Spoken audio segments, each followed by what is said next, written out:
নমস্কার, আমার নাম ডক্টর পুরু ধাওয়ান এবং আজ এই ভিডিওতে আমরা কথা বলবো ভাজোপিরি সম্পর্কে অর্থাৎ young onset of Parkinson disease.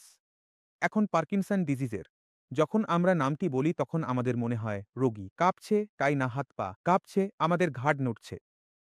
কিন্তু আমাদের মনে হয় যে পার্কিনসন শুধুমাত্র 60, 70, 80 বছরের রোগীদের মধ্যেই হতে পারে। বিষয়টি এমন নয়। পার্কিনসন যা আজকাল সাধারণত দেখা যাচ্ছে এবং প্রায় 30 থেকে 40% রোগী যারা আসছেন, তারা পার্কিনসনের জন্য আসছেন না, তারা আসছেন ওয়াইপিডি অর্থাৎ ইয়ং অনসেট পার্কিনসন ডিজিজের জন্য। এখন একজন 20 বছরের, 30 বছরের, 40 বছরের মানুষের ভিতরে যদি পার্কিনসন বিকাশ হচ্ছে তাহলে সেটা বেশি চিন্তার বিষয় হয়ে যায়। কেন? কারণ যদি সে 40 বছরের মানুষও হয় তাহলে তার জীবনের 40 বছর বাকি আছে যেখানে তাকে হাঁটা, ওঠা, বসা সবকিছু করতে হবে। আর যদি তার অসুখ এখানে থামে না, বাড়তেই থাকে, তাহলে পরবর্তী 5-6 বছরের মধ্যে সম্পূর্ণভাবে হয়ে যাবে। অর্থাৎ তার প্রায় জীবনের 30 বছর নষ্ট হয়ে যাবে। এখন আমাদের বোঝার বিষয় হলো যে আমরা এমন একটি পেশায় কি করতে হয়, সেখানে হাত গুটিয়ে বসে থাকতে পারি না। আমরা অপেক্ষা করতে পারি না কোনো অলৌকিক ঘটনার জন্য। অপেক্ষা করা সিন্ডোপা এমন কিছু যা আপনাকে আরাম দিচ্ছে। আপনি জানেন যে এটি সাময়িক। প্রতিবার কিছু সময় পর আপনাকে সিন্ডোপা কিডোজের মাত্রা বাড়াতে হয়। আপনার মস্তিষ্কের টিস্যু দুর্বল হয়ে যাচ্ছে, আপনার নার্ভ সিস্টেম ক্রমশ বসে যাচ্ছে, আপনার শরীরের মস্তিষ্কের ভিতরে ডোপামিনের মুক্তি কমে যাচ্ছে। এই কারণেই আপনাকে সিন্ডোপা বাড়িয়ে যেতে হচ্ছে। তখন আপনার জীবনযাপন চলছে। তাহলে আপনাকে এখানে আপনার অবস্থাকে আরও গভীরভাবে বুঝতে হবে এবং দ্রুত পদক্ষেপ নিতে হবে। আপনাকে আপনার পুরো দৈনন্দিন রুটিন পরিবর্তন করতে হবে। আপনাকে আপনার খাদ্যাভ্যাস পরিবর্তন করতে হবে। এর জন্য আপনাকে যে কোনো মূল্য দিতে হলেও তা সবই ছোট। এই রোগকে লালন করার চেয়ে প্রথম পরিবর্তন আপনি কি করবেন? আপনার রুটিনে আপনি প্রথম কারণটি কিছু সংখ্যক কারণ চিহ্নিত করবেন, যার জন্য পার্কিনসন আপনাকে এই বয়সে, যেখানে ৯৯% মানুষের হয় না, আপনার বয়সের ৯৯% জনসংখ্যা সারা বিশ্বে যাদের পার্কিনসন হয় না, আপনাকে হয়েছে। কেন? কারণ আপনি কিছু এমন করেছিলেন যা ৯৯% মানুষ করেনি। এখন আপনাকে সেটা খুঁজে বের করতে হবে। আমি আপনাকে কিছু প্রশ্ন করব। নিজে তার বিশ্লেষণ করুন। হতে পারে আপনি বুঝতে পারবেন সেই কারণ আপনার মধ্যে আছে। আজ থেকেই তা শেষ করে দিন। প্রথম জিনিস, আপনি কি রাতে জেগে থাকেন? কোনো কারণেই হোক, রাতের কাজ আছে, অথবা রাতে বসে নেটফ্লিক্স দেখেন বা প্রেমিকার সাথে কথা বলেন। কোন ব্যাপার? তুমি কি প্রতি রাতে জেগে থাকো দীর্ঘ সময় ধরে? যদি এটি একটি কারণ হয় তবে এটি সবচেয়ে বড় কারণ। হ্যাঁ, আপনার যে স্ট্রেস লেভেলও তা বেশি। হোক সেটা আর্থিক সমস্যা, অথবা আপনার চাকরিতে কোনো ঝামেলা চলছে, সেখানে রাজনীতি চলছে, কাজের চাপ বেশি। এটিও হতে পারে।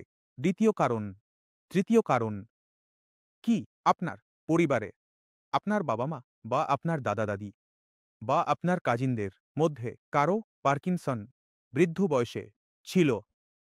ঠিক আছে, যদি এই ৩টি কারণের মধ্যে কোনো একটি কারণও থাকে তাহলে সেটাই কারণ আপনার পার্কিনসনের।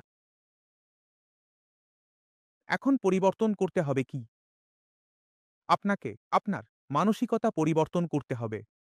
আপনাকে সেই সমস্যাজনক জিনিসগুলো হোক, তা আপনার বন্ধু, আত্মীয়, পরিবার, কাজ, যাই হোক না কেন, যেকোনো কারণ, যেকোনো ফ্যাক্টর, তা জীবন থেকে বের করতে হবে। আপনাকে মানসিকভাবে শক্তিশালী হতে হবে যে এখন অনেক হয়েছে, এখন আমার পালা। এখন জীবনকে আমি নিয়ন্ত্রণ করব। জীবনের নিয়ন্ত্রণ আমার উপর থাকবে না, আমার নিয়ন্ত্রণ জীবনের উপর থাকবে। আজকের পর থেকে আপনি আপনার খাওয়া-দাওয়া এমন করতে হবে যা শরীর গঠনের জন্য হয়, অথবা আপনার খাবারের মধ্যে প্রোটিন ভালো হবে, ভিটামিন থাকবে। আপনার দৈনন্দিন রুটিন যেমন হওয়া উচিত, আপনার দৈনন্দিন রুটিন এমন হওয়া উচিত যেন আপনি শরীরকে পূজা করছেন, সকালে উঠছেন, কাজে যাচ্ছেন, ব্যায়াম করছেন, রান্না করছেন, নিজের কাজ করছেন, সন্ধ্যায় ফিরে আসছেন, সাঁতার কাটতে যাচ্ছেন, ব্যাডমিন্টন খেলছেন, বন্ধুদের সাথে দেখা করছেন।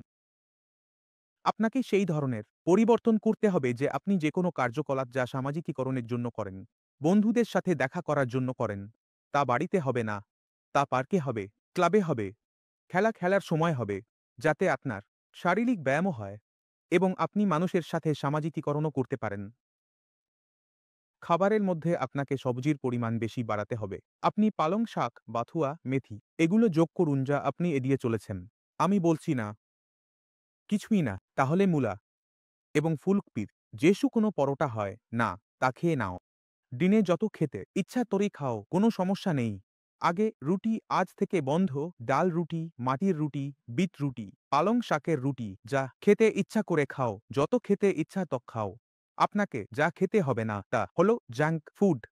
যদি আপনি আপনার পকেট থেকে কোনো টাকা খরচ করে বাইরে থেকে খাবার এনে থাকেন তা ভুল হয়েছে। আপনাকে কাঁচা উপকরণ নিয়ে এসে বাড়িতে রান্না করতে হবে। আপনি চাইলে মুরগি খান, মাছ খান, যা খেতে চান খান। এটাই কথা। যদি আপনি এই ৩টি বড় পরিবর্তন অর্থাৎ আপনার ব্যায়ামের রুটিন ঠিক করে নেন, আপনার খাবার পরিবর্তন করেন এবং সেই ফ্যাক্টরটি বাদ দেন, এই ৩টি জিনিস একসাথে করুন। করলে অন্তত আপনার অসুস্থতা এখান থেকে বাড়বে না। শেষ। এখন যে ক্ষতি হয়েছে তা পুনরুদ্ধার করার জন্য। আমি মানি একদম এইসব জিনিস কাজ করবে না, কিন্তু এর মানে এই নয় যে আমরা এগুলো করা বন্ধ করে দেব। অন্তত এতে আমাদের অসুস্থতা সামনে বাড়বে না। যদি বাড়েও, তবে ধীরে বাড়বে, তাই এটি খুব গুরুত্বপূর্ণ। কারণ আমাদের একটি দীর্ঘ সময়কাল কাটাতে হবে। যদি আপনার বয়স ৪০ হয়, ৪০ বছর কাটাতে হবে, তাহলে অসুস্থতার সাথে তা সহজ নয়, তাই আপনাকে আপনার জীবন এবং নিয়ন্ত্রণ নিজের হাতে নিতে হবে। আর যেদিন আপনি আপনার জীবন নিয়ন্ত্রণ নিজের হাতে নিয়ে নেবেন, সেদিন পার্কিনসনকে আপনি শুধু হারাবেন না, হারিয়ে দেবেন। কারণ পার্কিনসন হল একটি অর্জিত অসুস্থতা। আপনি একটি ফ্যাক্টরের কারণে এটি অর্জন করেছিলেন, সেই ফ্যাক্টরটি শেষ করে দিয়েছেন এবং আপনি বললেন যে ওকে, যথেষ্ট হয়েছে, এখন আমার পালা। তখন আপনি জিতে যান।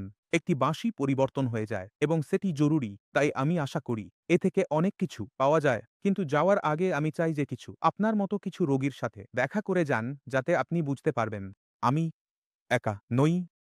আমার মতো আরও লোক আছে এবং তারাও এই ধরনের সমস্যার সাথে লড়াই করছে না। যদি তারা বেরিয়ে আসতে পারে, তাহলে আমিও এই পাকিস